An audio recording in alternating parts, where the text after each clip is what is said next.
MPR akan melantik 9 pimpinan baru periode 2024-2029. Partai Gerindra diprediksi akan menduduki kursi Ketua MPR RI, padahal jatah Ketua MPR biasanya diberikan kepada partai pemenang kedua pemilu legislatif. Apakah ini upaya Gerindra menjaga stabilitas dan kepentingan Presiden terpilih Prabowo Subianto? Sore ini kita akan membahasnya dengan politisi Partai Gerindra sekaligus sekretaris fraksi MPR RI dari Gerindra, Andre Rosiade, dan pengamat politik Profesor Ikrar Nusa Bakti. Selamat sore, Bapak-bapak. Selamat sore. Selamat sore, Selamat Mbak Nana. sore Pak Ikrar, selamat sore Selamat sore, Nana. Bung Andre. Oke, saya mau Selamat ke bertugas lagi. Bang Andre Siap, yang baru terima saja kasih, Pak dipilih Ikrar. menjadi sekretaris fraksi Gerindra MPR RI ya. Bang Andre, dari 9 pimpinan MPR yang dilantik Gerindra mendapat jatah sebagai Ketua MPR RI. Padahal biasanya jatah Ketua MPR diberikan kepada partai pemenang pemilu kedua di legislatif. Harusnya ini menjadi jatah Partai Golkar. Nana, sekali lagi, saya rasa tidak ada jatah-jatah ya. Karena dulu kita tahu, zaman dulu juga Pak Taufik Kemas pernah jadi Ketua MPR 2009, bahkan 2014 itu Bang Zulhas dari Partai Amanat Nasional juga menjadi Ketua MPR. Jadi sebenarnya tidak ada jatah-jatahan ini Nana. Jadi tolong narasi dan penggiringan opini Nana itu diklarifikasi. Yang jelas ini tergantung masing-masing fraksi. Jadi hari ini Nana jam 7 malam akan ada rapat gabungan antara fraksi-fraksi di MPR dan juga kelompok DPD dipimpin oleh pimpinan MPR sementara untuk masing-masing fraksi maupun kelompok DPD mengusulkan nama-nama calon pimpinan MPR yang akan diusung. Nah, insya Allah nanti jam 19 kita akan rapat di ruangan Komisi 2. Nanti disitulah terlihat sikap masing-masing partai, apakah memang betul mendukung kandidat dari kami, Pak Muzani, atau tidak. Tapi yang jelas kalau kami dari Partai Gerindra, kami mengusung nama Pak Ahmad Muzani sesuai yang disampaikan oleh Ketua Harian kami, Pak Sumi Dasul Ahmad, bahwa Gerindra mengusulkan nama tunggal Ahmad Muzani sebagai Ketua calon Ketua MPR RI. Dan kita tentu berharap seluruh fraksi yang ada di MPR maupun kelompok DPD bisa mendukung bersama-sama Pak Ahmad Muzani menjadi Ketua MPR periode 2024-2029. Oke, Seperti itu, Bang Andre, meskipun tadi Anda katakan ini bukan jatah-jatahan ya, tapi saya ingin tanya apakah ini memang ada bagian dari kompromi antara Gerindra dengan partai-partai lain soal posisi Ketua MPR? Jadi tukar gulingnya nih slot di kabinet gitu. Nana, sekali lagi kita tentu dalam berpolitik membangun bangsa dan negara harus punya semangat gotong royong, bekerja sama untuk kepentingan bangsa dan negara. Jadi jangan sekali lagi bicara negosiasi, kompromi. Ini soal kolaborasi, soal bekerja sama, soal bergotong royong bersama-sama membangun bangsa dan negara. Dan alhamdulillah teman-teman partai politik dan juga DPD melihat figur yang kami usulkan, Pak Ahmad Muzani adalah figur yang tepat saat ini insya Allah menjadi calon Ketua MPR periode 2024-2029. Itu penyebabnya beliau kita dukung bersama. Bukan karena kompromi, bukan karena negosiasi, tapi semangat kerjasama, kolaborasi, dan gotong royong, dan melihat figur yang ditawarkan oleh Gerindra adalah figur yang tepat menjadi pimpinan MPR untuk periode ke depan. Oke, saya mau ke Prof. Ikrar ya. Prof. Ikrar, meskipun tadi dikatakan oleh Bang Andre ini adalah bagian dari kolaborasi, kerjasama dengan semua partai politik, tidak ada tukar guling, tidak ada negosiasi. Tapi Anda percaya nggak dengan itu? Apakah ini memang bagian dari negosiasi dengan partai-partai lain, bahwa ini menjadi jatah Partai Gerindra, negosiasinya itu ya dengan slot di kabinet? Kalau soal slot di kabinet ya, itu biarlah teman-teman di Partai Gerindra dan Koalisi Indonesia Maju ya, plus ya, itu yang memang menentukan, khususnya Pak Prabowo Subianto sebagai presiden terpilih. Kenapa demikian? Karena biar bagaimanapun yang namanya kabinet yang akan dijanjikan sebagai kabinet ahli atau Oke. zakon kabinet atau bisnis kabinet itu memang penting untuk dipilih orang yang tepat ya. Jadi bukan jatah-jatahan. Kenapa demikian? Karena kalau lagi-lagi lebih ditentukan oleh jatah-jatah politik, tentunya akan kacau. Kenapa kacau? Karena kita bisa saja memilih orang yang salah. Nah, kalau itu dikatakan dipertukarkan dengan posisi di MPR, itu saya terus terang tidak tahu persis ya. Tapi namanya sebuah keputusan bersama itu tentunya hasil sebuah rembukan. Atau kalau kita belajar yang namanya dulu kami belajar tentang konsensus dan konflik ya.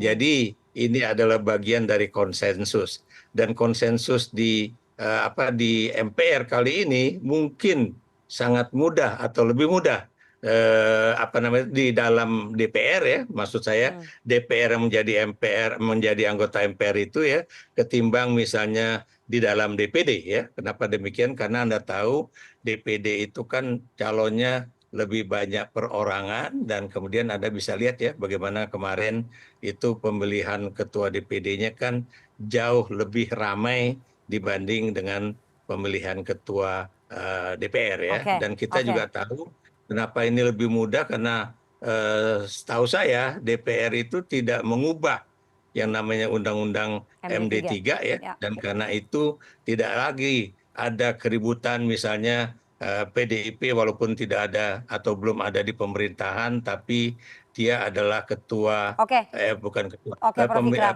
terpilih sebagai Ya. anggota terbanyak di Oke, DPR lah Prof begitu. Ikrar, kenapa partai-partai menerima begitu saja ketika Gerindra menginginkan kursi ketua MPR? Ya, Anda tahu ya bahwa di luar apa istilahnya itu koalisi Kim Plus ya itu hanya PDIP Oke. yang sendirian ya. Jadi tentunya lebih mudah bagi partai-partai di dalam Kim Plus itu untuk tadi saya katakan mencapai konsensus ya atau kesepakatan bersama. Lain halnya misalnya kalau antara mereka yang mendukung pemerintah dengan mereka yang berada di luar pemerintahan itu seimbang ya, itu mungkin akan lagi beda apa namanya itu cara pemilihannya gitu. Tapi karena PDIP juga tidak pernah mau ikut campur dalam Baik. persoalan itu, karena apa? Karena toh jabatan sebagai ketua DPR itu kan dijabat oleh orang dari PDIP Oke, ya, oke. walaupun itu orangnya sama Puan Maharani. Ya. Tapi yang jelas lagi-lagi ini masih sesuai dengan Undang-Undang MD3. MD3 ya, di mana partai yang terpilih terbanyak di dalam pemilu legislatif itulah yang menjadi ketua DPR. Gitu. Baik, baik. Saya mau ke Bang Andre. Bang Andre, apa sebetulnya alasan Gerindra penting mengamankan kursi ketua MPR? Apakah demi menjaga stabilitas dan kepentingan Presiden terpilih Pak Prabowo? Nana, saya rasa setiap partai menginginkan kader terbaiknya untuk berkontribusi bagi bangsa dan negara. Dan kita lihat Bang Muzani itu 2014 seharusnya sudah menjadi ketua MPR. Ya. Beliau mengalah waktu itu sehingga Bang Zulkifli Hasan bisa menjadi ketua MPR. Jadi 2019 pun seperti itu. Beliau mengalah agar Pak Bambang Susetio dengan karpet merah menjadi ketua MPR. Jadi menurut kami dengan Pak Muzani menjadi ketua MPR tentu beliau ya kader terbaik kami di Gerindra bisa berkontribusi membantu agar peran pemerintah, peran MPR bisa benar bersama-sama berkolaborasi, bergotong royong bersama untuk bisa mensukseskan pembangunan ekonomi seperti yang diharapkan oleh pemerintahan Pak Prabowo dan Mas Gibran. Seperti itu, Nan. Oke, jadi bukan karena khawatir bahwa PDIP sudah menjadi ketua DPR, jadi MPR-nya perlu dijaga oleh Gerindra ya, Bang Andre ya? Nggak perlu begitu, Nana. Politik itu tidak politik prasangka buruk, Nana. Sekali lagi ya, PD Perjuangan itu sahabat kami, ya, seniornya Partai Gerindra. Kami yakin PD Perjuangan, sahabat kami, saudara kami punya komitmen yang sama untuk mensukseskan pemerintahan Pak Prabowo 5 tahun ke depan. Pasti hal-hal yang baik, program yang baik dari pemerintah Pak Prabowo tentu akan didukung bersama-sama. Oke. Jadi Nana jangan pakai politik hitam dan putih. Kalau berbeda partai pasti berbeda pandangan. Oke, Sekali baik. lagi partai-partai politik di DPR ini punya semangat yang sama. Apa sih semangatnya? Sama-sama ingin gotong royong membangun bangsa dan negara, ingin bangsa ini jauh lebih baik, dan punya harapan bahwa pemerintah Pak Prabowo dan Mas Gibran bisa jauh lebih baik, bisa lebih meningkatkan ekonomi, lebih bisa meningkatkan kesejahteraan rakyat Indonesia. Itulah kita akan bekerja sama, Baik, baik. berkolaborasi Oke. bersama-sama. Apakah nanti PDI di dalam pemerintahan ataupun di luar pemerintahan, yang pasti semangatnya sama. Kita sama-sama punya cita-cita yang sama agar bangsa ini jauh lebih baik dan lebih sejahtera. Begitu Nana. Oke, saya mau ke Prof. Ikrar. Prof. Ikrar, menurut analisis Anda, kenapa Gerindra berkepentingan mengamankan kursi Ketua MPR? Karena tadi pertanyaan saya ditepis oleh Bang Andre, bukan karena PDIP sudah pegang Ketua DPR, jadi Ketua MPR harus dipegang oleh Gerindra untuk mengamankan dan demi stabilitasnya Pak Prabowo sebagai presiden terpilih. Ya, mungkin saya agak berbeda dengan Bung Andre ya. Boleh kan? Jadi begini ya, Anda tahulah biar bagaimanapun Pak Prabowo kan juga ingin menjadi presiden sepenuh-penuhnya presiden dalam menjalankan amanat yang sudah diberikan rakyat kepada beliau ya. Dan kita juga tidak bisa menafikan ya bahwa yang namanya Presiden Joko Widodo itu masih ada usaha-usaha untuk kemudian bisa mempengaruhi jalannya pemerintahan yang akan datang ini ya sejak 20 Oktober mendatang ini.